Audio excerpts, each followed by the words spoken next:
Hello, and welcome to the Self Publishing Advice and Inspirations podcast, where we answer your most burning self publishing questions. I'm Michael Ronn with Ally, and I'm joined with Sacha Black as ever. How are you, Sacha? I'm good. How are you? I am fantastic. It is a beautiful morning, the sun is shining, birds are singing, and I'm an optimist today. How Are about you? you? Yeah, I'm feeling good. I'm feeling pumped and like optimistic for what the rest of the year is going to bring. I know for those in the southern hemisphere they're going into winter, but for us in the northern hemisphere we're going into sort of summer and We're coming I out am of winter. yeah, we're coming out of winter. So for me, I'm a sun baby and I absolutely I love the summer time. So yeah, I'm excited. I'm optimistic and yeah, I'm really looking forward to what the rest of this year brings. What do you have in the hopper? What are you working on? So I am in kind of a scaling and systematizing process in the business. So I'm trying to like build a backlist, build content as quickly as I can at the minute because I did shift. So I sort of feel like I'm starting again in a way. But this time I'm starting again with almost a decade of experience and knowledge. So I kind of feel like I'm doing it right this time. So I'm excited. And that's why I'm excited, because I'm coming at this with a load of knowledge. But also chomping at the bit to have already built the backlist. So yeah, Yep. Yep. loads of book writing, loads of like structural business stuff to get things very efficient, slick. And yeah, so how about you? Yeah, that's exciting. The streamlining and efficiency, it's all good. Yeah. I feel like I'm working on my to-do list. Like I feel like I did some travel earlier in the year and I got to meet a lot of people and I had a bunch of stuff that I kind of had to finish. So I'm working on some YouTube videos, working on some new books, working on like you, kind of working on my processes, getting things super streamlined. And yeah, as we were talking before, I feel like my to-do list has never been bigger. Yeah. And it is Seriously. right now. And I Yeah, don't know if it's that's just the season or what, but maybe listeners can relate. But man, there's just something about this year. To-do lists are just yeah, brutal. absolutely brutal. That is a very good way to describe. Like I showed my wife one of my to-do lists, and it was sort of a full A4 page, and I was like, "This is just one." Kind of, Yeah, it's just one. yeah, this is just Let me one. go get the other 100 pages that you want to see here. Oh dear. Yeah, I feel you. Well, good. Well, all right. So, speaking of 100 pages, we have a lot of questions for this show. And our first question is from member Andrew. And I will read Andrew's question and kind of summarize it a little bit. So, Andrew is in the process of working with a few other people in producing his book. And he is doing a book that sounds like it's in interview format. So he's got a series of questions and he poses those questions to experts, and the experts write, 1 to 2 page answer, and he takes those questions, edits them, and then puts them in the book. And Andrew is in the process of obtaining a non-exclusive license from each expert so that he'll have the necessary rights to publish.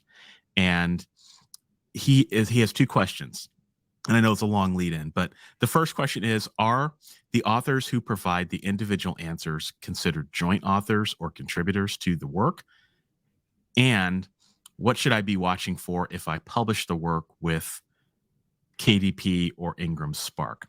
Because both services seem to assume that he is the sole author with exclusive copyright. So I will start with the question. I love this question because there's so much going on here. So I think Andrew has the right idea in getting a contract set up with the individual contributors. So as everybody on the show knows, when you publish something or anything that you create, even before you publish it, enjoys the benefit of copyright. So anything that the individual contributors are giving you is a copyrighted piece of work, and you're right to get the license to be able to use that work in a written contract so that you can settle that, make sure everyone's on the same page, and if there is an expectation of royalties, That's laid out. If there is no expectation that you as the author are going to pay these individuals royalties, hopefully you will have been able to compensate them, and they will sign a release saying that they're not going to be seeking any royalties from the work. So that's the first thing. The second thing is retailers like Amazon, Ingram Spark, they really want nothing to do with the copyright piece. That's something that you have to settle outside of the publishing process, because otherwise then it just gets messy. They become in the middle, they become an intermediary. My understanding is that they don't really like to do that. So if you settle that by contract, I think that is the right way to do things. So the answer to the first question is, are the authors who provide individual answers considered joint authors? The answer is, depends on what your contract says. If the contract says that they shall be listed as joint authors, then you should list them as joint authors. If it doesn't, then no. But you'll still want to make sure that you give them credit in the work and include links to where people can find out them and more about them. But you just want to make sure everyone's on the same page. Sacha, what do you think? Yeah, no, as soon as you started talking, I was like, it depends on the contract. What does the contract say? Because you can quote people without having to say that they are a joint author.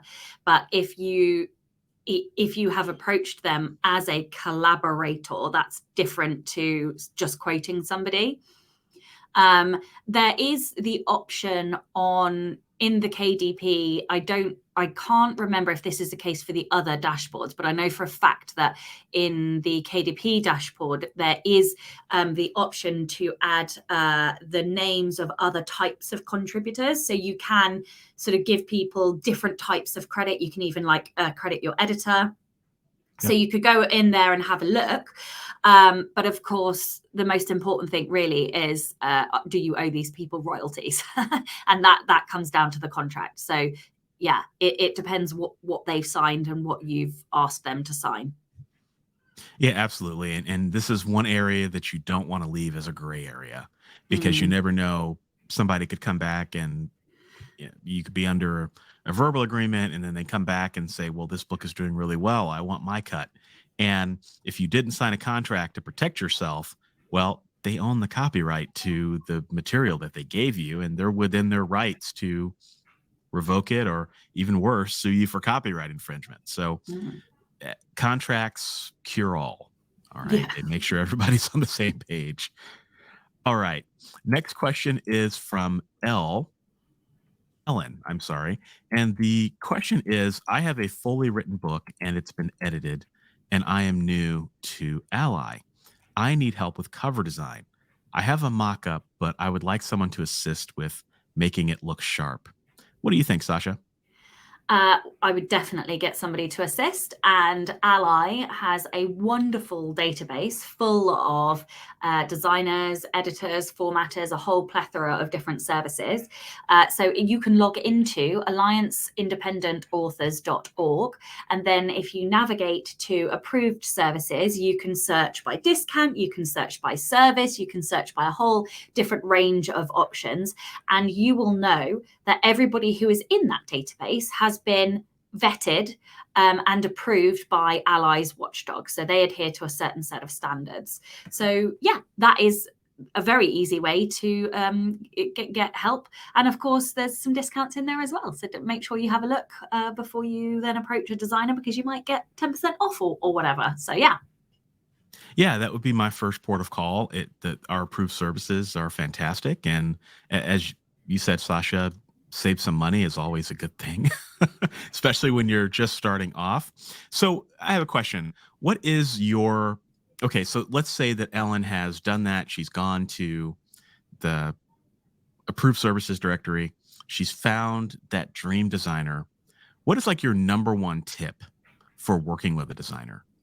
Okay, so my number one tip is actually to know your genre inside out. So one of the biggest mistakes that I see authors making is they go to let's say they've written now I'm going to pick a genre that's wrong. Let's say they've written a fantasy romance book, and they go to a fantasy romance genre on Amazon, and they decide that they see one cover that they really like. So they pick that and give that to the designer. What you really should be doing is looking at the whole bestseller list, so the whole top 100 in the fantasy romance category, and pulling off at least the top 20 books. Obviously, you need to go and make sure that they are fantasy romance, because we all know that people put incorrect categories all the time on the stores. Pull off those covers, look for the patterns, look for the colors that match. What are the similarities? What are the differences? What are the styles in font? How do they all look the same? How do they all look different? You should be able to give a designer a set of, like, say, your top 5 or 6 choices that you really like, that you know that adhere to the genre conventions and standards, and say, I want something like this, but this is the title, and this is the one thing that I want you to tweak to make it stand out. So my best tip is to know your market inside out. And the second thing that just goes along with that.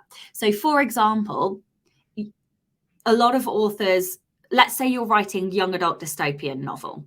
A lot of authors will go, oh, okay, well, my comp authors are Divergent and The Hunger Games. Don't make those your comps. Those books are 10 years old, and the covers are not necessarily going to adhere to the genre conventions of right now. You need to go and find indie authors who are publishing books right now regularly, and see what their covers are, because the reason it's just a mistake to pick like the biggest name you can think of and say that that is a comp, because the reason we pick comps is for targeting and advertising, and the chances of you being able to get your book onto the sales page of Divergent or The Hunger Games, you'd be paying, several dollars a click to do that. I'm going into too much detail, but the point is, know the market widely, and don't necessarily pick the top of the top of the top in your market. Pick a good range of best-selling covers that are selling right now, and give those to your designer. Mic drop. That was great. Yeah, absolutely. I agree with everything you said. I mean, knowing your genre inside and out is awesome. I would add, something that's worked for me, in addition to everything you just said, is putting all those covers on like a Pinterest board. Yes. And then when you get your design back, put the draft of the design on the Pinterest board, and then you can figure out if it fits with those comps that they gave you. And sometimes what you might find is that the colors might be slightly off, or the font might not quite work, or the scale of the character doesn't match. And so being able to see them together is really helpful. And one other shortcut, if you don't feel comfortable doing this work, K-Lytics is run by Alex Newton, and he provides reports for about $37 or $40, something like that. So obviously it costs money, but if you do want to help yourself and short circuit this process, this is a great way to do it, because he not only provides a graphic with all of the best-selling covers, he also breaks down the different, like 4 different types of covers in each market, and then the amount of money that those covers are earning relative to the other styles of cover in that genre. And so whilst, let's say, for example, you might want a hunky man on your cover in fantasy romance, actually the books that are making 75% of the money, or 77, all have symbols on the front. So that's like a good thing to know. Mm-hmm. Like, it's not that you can't have a man on the cover, but the books making the money have symbols. So this is why this kind of analysis is super important. Absolutely. So some additional tips in cover design, always something that folks are looking for. Okay, the next question is from Anne.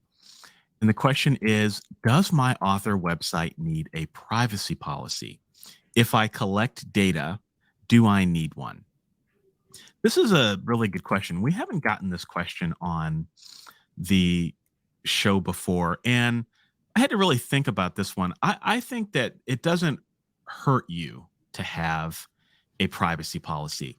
I think that as we move into an age where everything really becomes just a series of data points, and authors need data in order to do what we do. I don't think it hurts to have a privacy policy. Now, that being said, where do you get the text for your privacy policy? I'm sure maybe there's someone out there in the community that has drafted some privacy policy text, but there's also things like GDPR that you have to think about. And it seems like countries are they're not slowing down, certainly in the regulation on how data is handled. So any clarity you can give the end user on how their data is being collected, if it's being collected, if it's going to be used, how it's being used, I don't think it hurts. That said, I don't know that I would spend a whole lot of time on it. So if you can find a template or something somewhere online that matches your intentions, edit it to taste, and then just make sure you're abiding by those guidelines, I think that's probably enough. Like I said, I don't know that I would spend a whole lot of time on it, but certainly I don't think it's a bad idea to have one. What do you think, Sasha? I don't think it hurts. Can you still hear me? I had a little blip Yes. right there. Yeah, great. I don't think it hurts. And there are lots of templates that you can take offline. So, you can just tweak them. Yeah, I at the end of the day, it's one of these couple of minute jobbies that you can put onto your website as long as you get a template. So yeah, I don't think it hurts either. Yeah, the thing it had to be careful sometimes, because sometimes, and I've seen this a lot, is when you go to a privacy policy and the owner of the website didn't change any of the stuff in the template. So you still see stuff in brackets, or, if you have a question about this privacy policy, email at email.com. Well, Mm. okay, that person didn't update the privacy policy. So if you're going to take a template, you really want to make sure that, one, you read it, and two, that you don't have anything in there that's going to embarrass you, because I see that more often than I should. In fact, I actually got into some trouble because so it's kind of a funny story. I bought, so I there was this YouTuber, and he had this really, really interesting idea. He was promoting this product, and it was gum and mouthwash in the same thing. So it's like you chew it and then you get this burst of mouthwash. And I was like, oh my God, that's like the best thing I've ever heard in my life. And so I went and bought this product, and the product was great. It was fantastic. And they're no longer around anymore. But I ran into an issue where they kept charging my credit card, and I kept getting all this gum shipped to my house. Like, it just wouldn't stop. I would get a box of gum like every 2 weeks. And it was like, not like a box, but it was like a box with like 10 boxes of gum. So I've got all this gum and I don't know what to do with it. And so I'm trying to like go onto the website to like contact them. It's like, hey, please stop sending me stuff. Stop charging my credit card. I couldn't contact anybody. And so I go to the privacy policy in the terms of conditions, and it's all templatey stuff. So it's like, please contact joe@joe.com for more information. And so then I had to like contact my credit card company and blah, blah, blah. So don't be one of those companies that doesn't update privacy policy. That's why I recommend people read terms of service and privacy policies, even if it's over a stick of gum. And I know it sounds like a tangent, but I just figured we had to have some fun gum stories in here today. Absolutely. Also, that sounds like a nightmare. It was a nightmare, and I still have a ton of that gum, by the way. No Like way. I just walked by it the other day. It's in my basement, and I'm like, You'll still be that was a chewing on it moment. in That was a 10 moment years' of weakness time. for me. Yeah. Yeah. You're browsing YouTube late night, and it's like, oh, this is great. You can't sleep.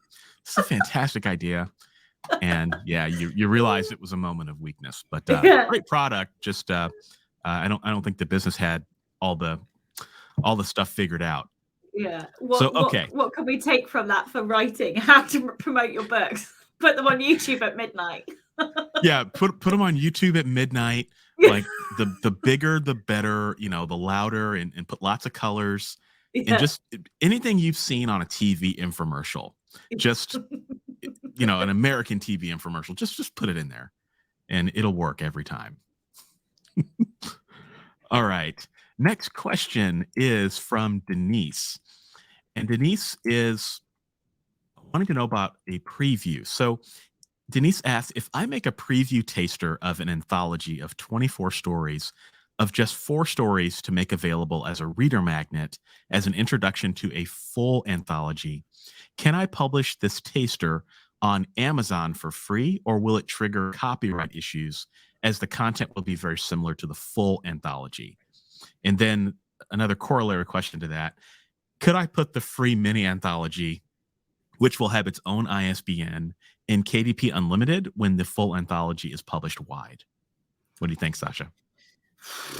I think this is a very grey area. What I would say is that the rule for books in Kindle Unlimited is that less than 10% of the book can be shared elsewhere. So you're like legitimately able to share sort of a chapter or two on your blog, on other people's blogs, on Instagram, or wherever else you like. And a really good guide to go by is to have a look at the look inside on your sales page, because that is essentially what can be lifted and put elsewhere. So if the amount of content in the preview anthology is less than 10%, then I think that you are okay.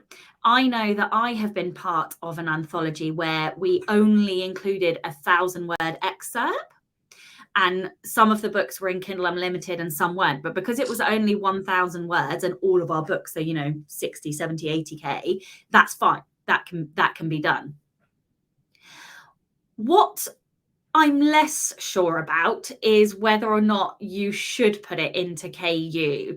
I think that KU, they can get quite twitchy. There's been a lot of politics recently, lots of accounts being shut for various reasons, and I just think it's better to err on the side of caution with KU, because whilst incorrect closing down of accounts can be rectified and resolved, it's obviously a lot of stress, time and energy to get that. If none of the books are in KU and they're all wide, I'm not sure here. I just don't think I would put it into me personally, I probably wouldn't put it into KU. I think they could also see that as like book stuffing, because it's not a full story. I think they would probably frown upon it, and see it as what is called as stuffing, which is basically trying to get page read payments without giving a good customer experience. And by good customer experience, they mean a complete story, or a novella. You can put novellas into KU, but it's the whole package, so to speak. I think that's probably my thoughts on that. Okay, well, let's talk about this a little bit more. I think KU is the wrench in the situation here. I think if you had so basically the way I understand it is you've got a full anthology of short stories, and then you've got a little taster that basically feeds people into the full anthology. And yeah, I think if you put that little taster in KU, I think you're asking for trouble. I would not do that. There have been cancellations lately, but it's always been true. Over the last 10 years, Amazon just doesn't like content being available outside of KU. So I just would not, I wouldn't play with that kind of fire. Now, if you're not in KU, I think you have more options.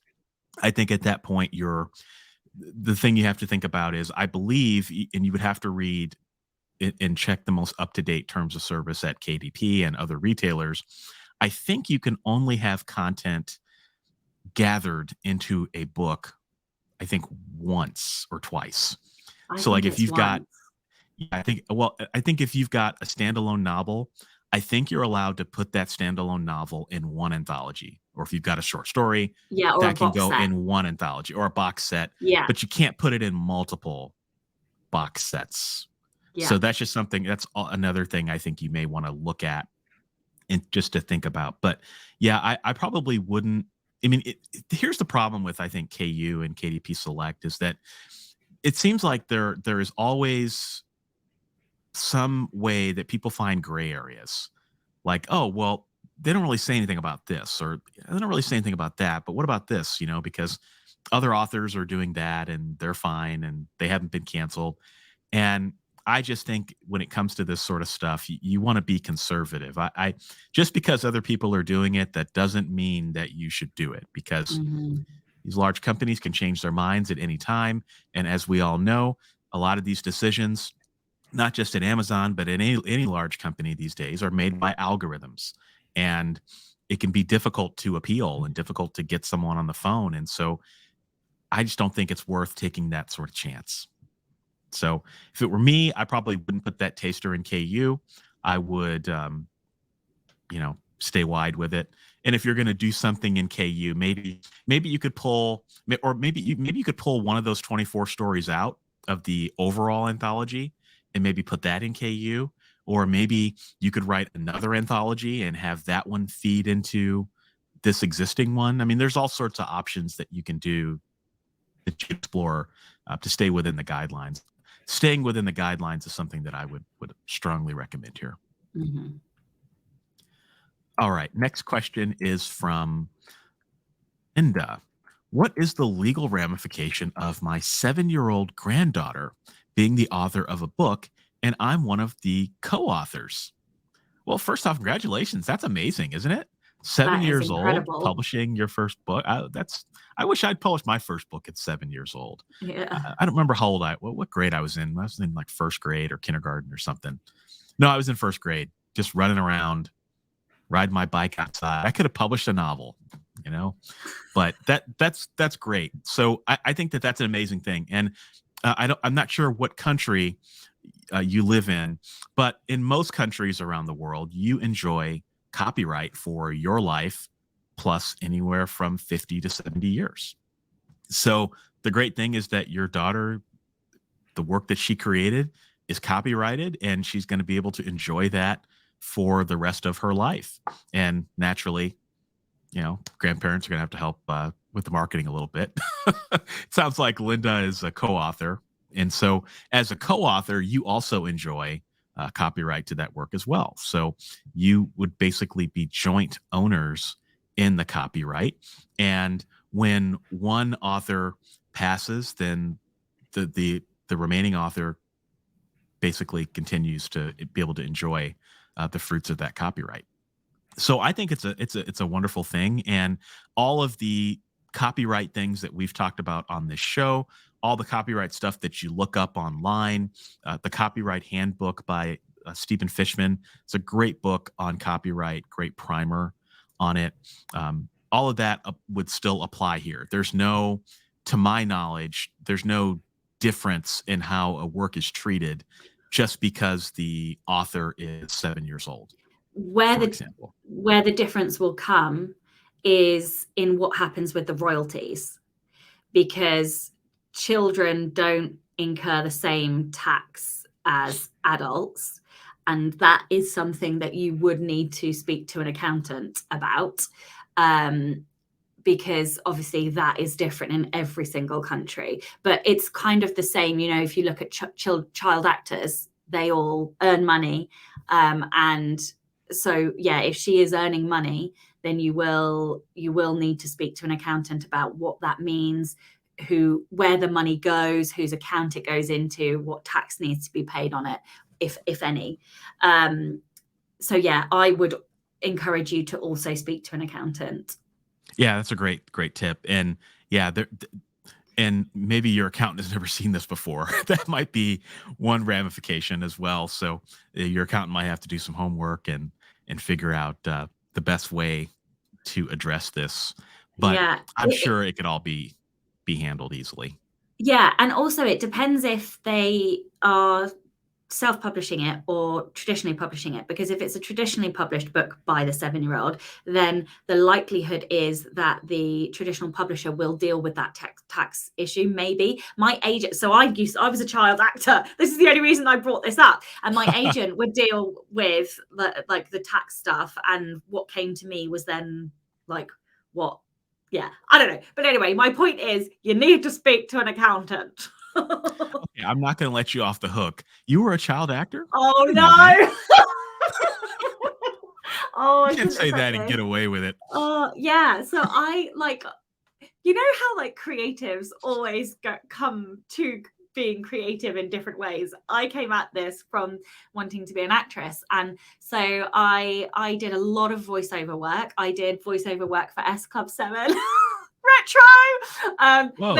Back then they had CD-ROMs. I did stuff for in the UK we have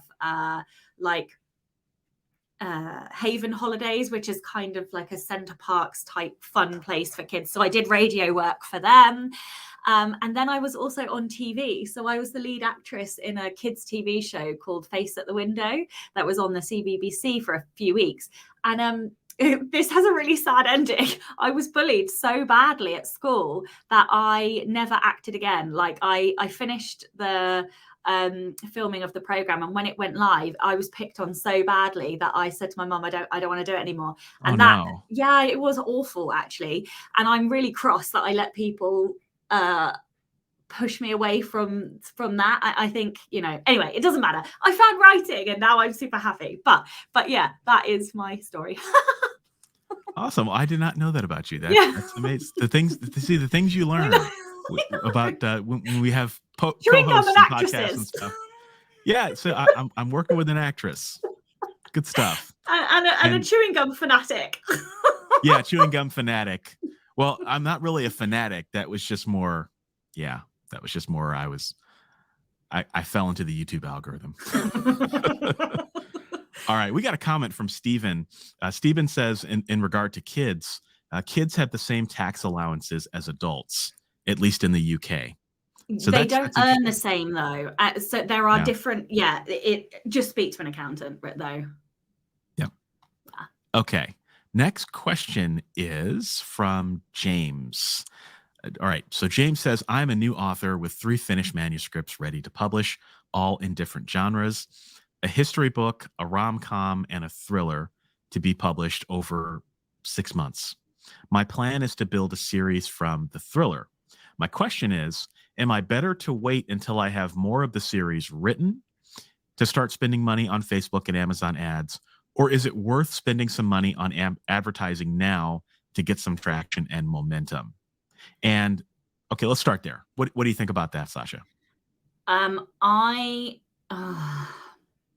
So this is such a difficult question to answer because there are a couple of different schools of thought, and I don't think there is a right or wrong answer. So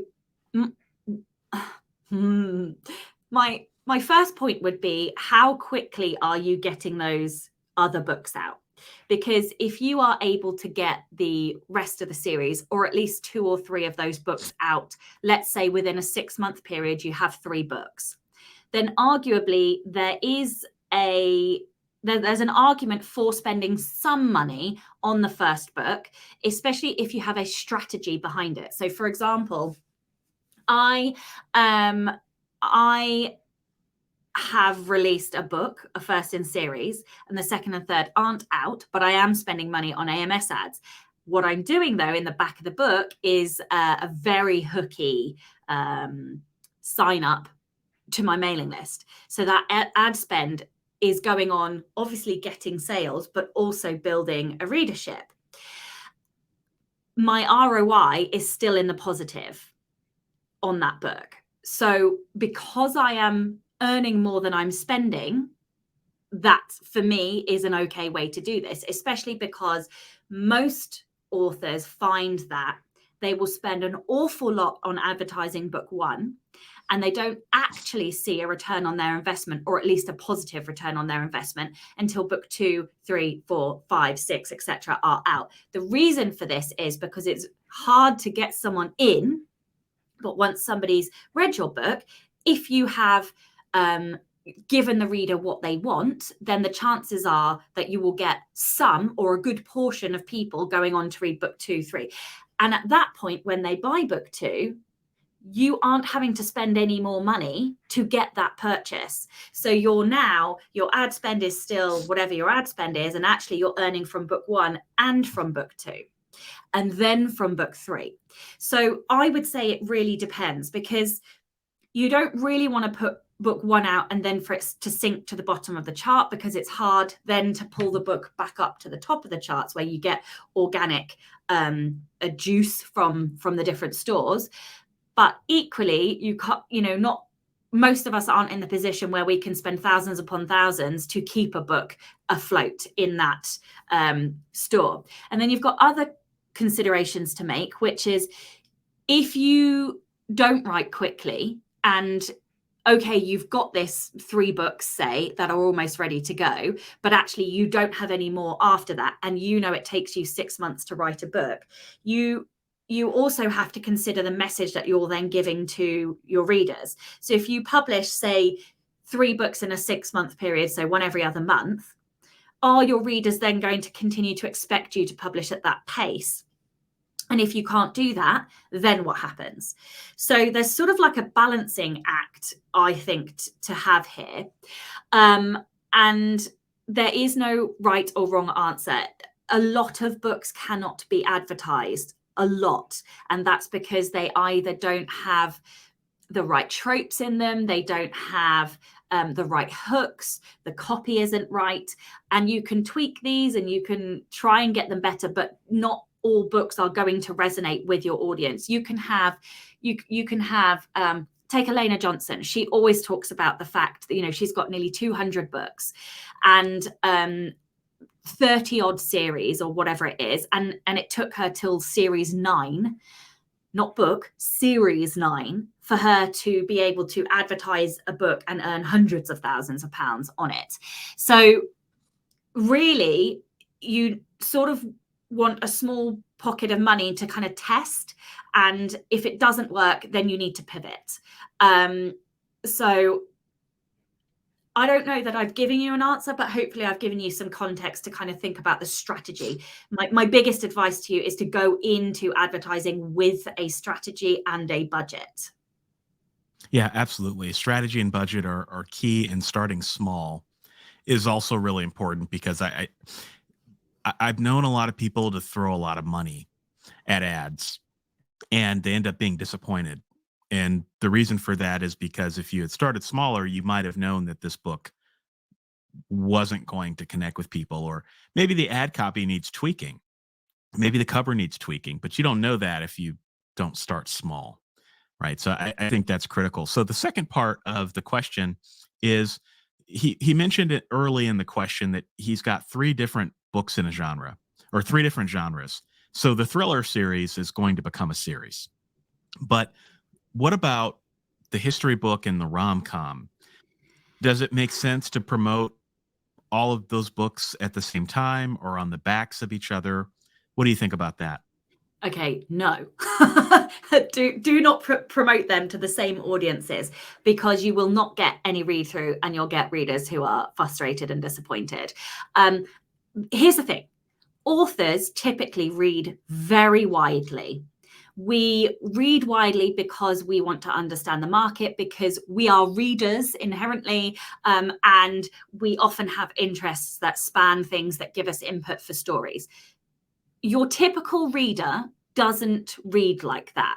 They read in one genre, maybe a few sub-niches in that genre. And if they're a more unusual reader, they might read 2 genres. But typically, the readers that you are targeting are pure readers and they read in one genre. I would be gobsmacked if you had more than 3% crossover between your romantic book readers and your thriller readers. The question about whether or not to have a different pen name is a much harder and more nuanced conversation. The reason that you have a different pen name is purely to keep the audiences slightly separate, but more importantly, the data on the stores. So if we take Amazon, for example, what Amazon favors is conversions, right? So Amazon wants to show somebody a book and for that person to buy that book. When you put a book up for sale on Amazon, it will track all of the data. So all of the people that go to that page, how many people go to that page, how many people then go on to buy that book.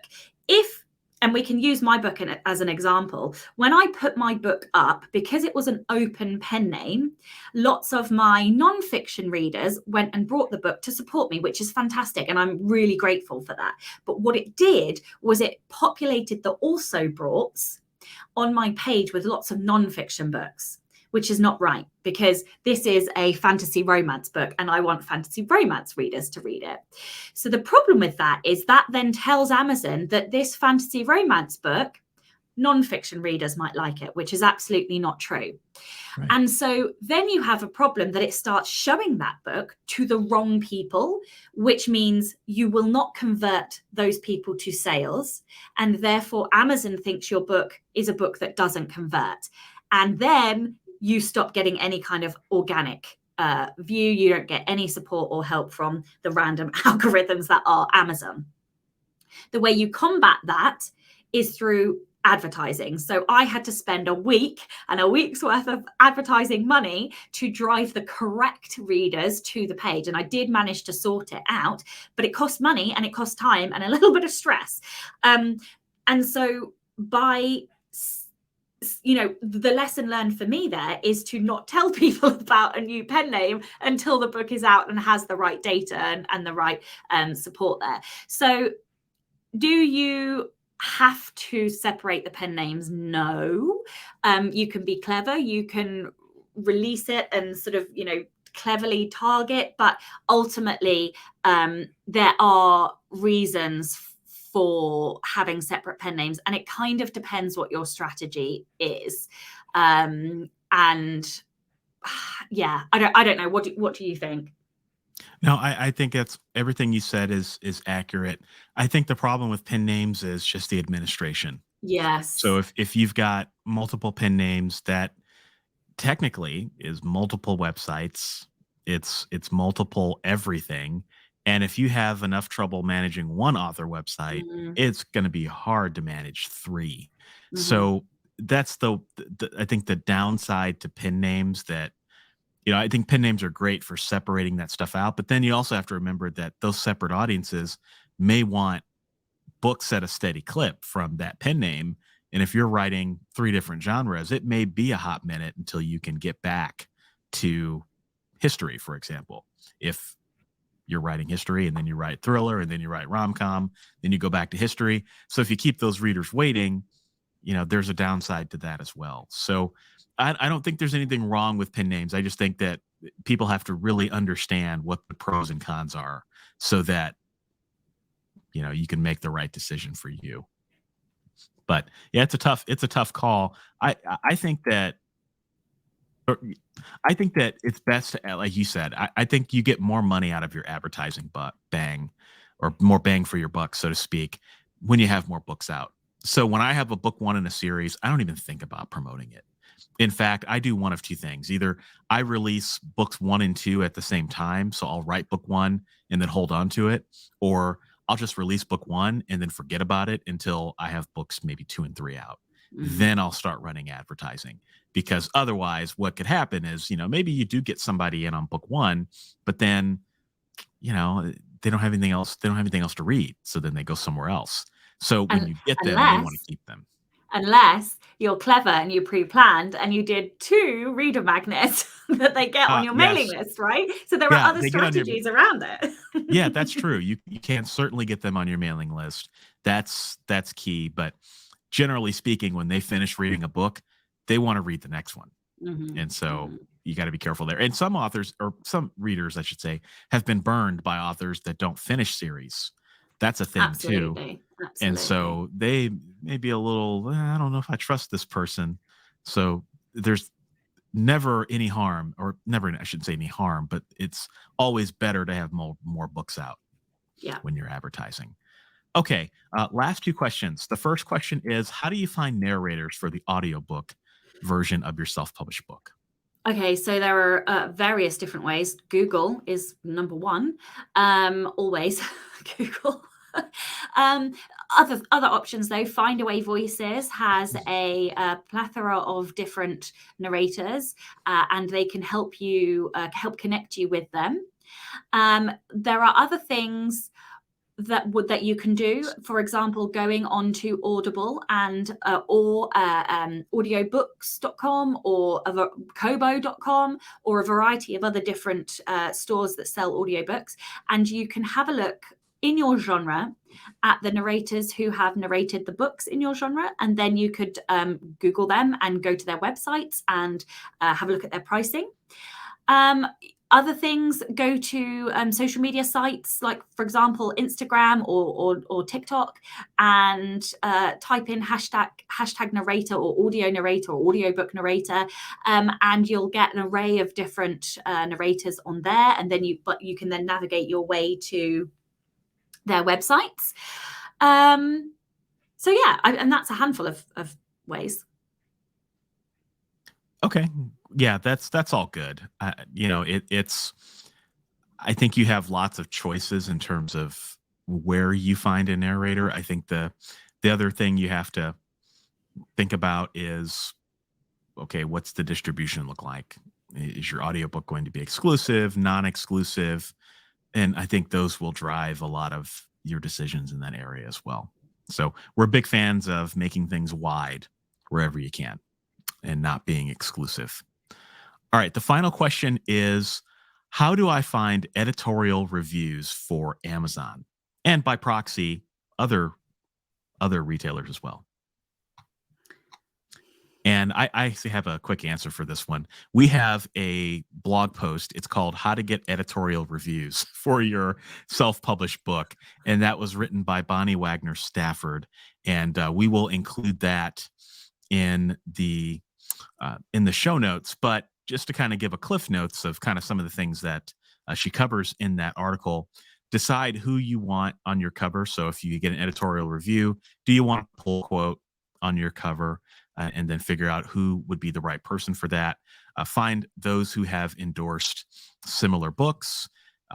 Identify influencers related to your genre, book industry, or subject, and then go out and pitch them. And then there's also an element for this on like Publishers Weekly or Kirkus or sites like that. And I think it depends on your book. It depends on what your goals are as an author. Services like that are going to require, I believe, some money. And so you've got to do the calculus to figure out, is this something that is ultimately going to help me sell more copies of my book?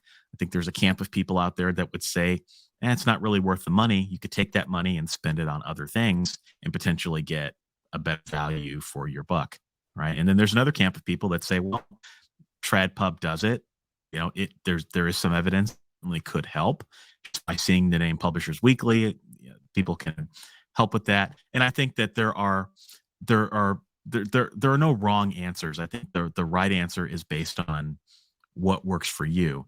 The next concern I have is you're going with a company that's reputable. This is an area where you can get scammed. I would strongly recommend that if you do want to go the route of paying for an editorial review, not a reader review. Never pay for reader reviews. But if you want to go down the route of an editorial review, certainly look at our self-publishing services ratings directory. And you can get there by going to selfpublishingadvice.org/ratings. Just make sure that company has a good reputation and that we have reviewed them. And you will know that you will be in good hands, that you'll get a good value if you do choose to go that route. What do you think, Sacha? Yeah, I think that's exactly. I don't think I have anything else to add. I think you nailed it. Okay. Well, it's about that time, Sacha. We are at the end of another episode. We will be back in May, but thank you for listening to the Self-Publishing Advice and Inspirations podcast.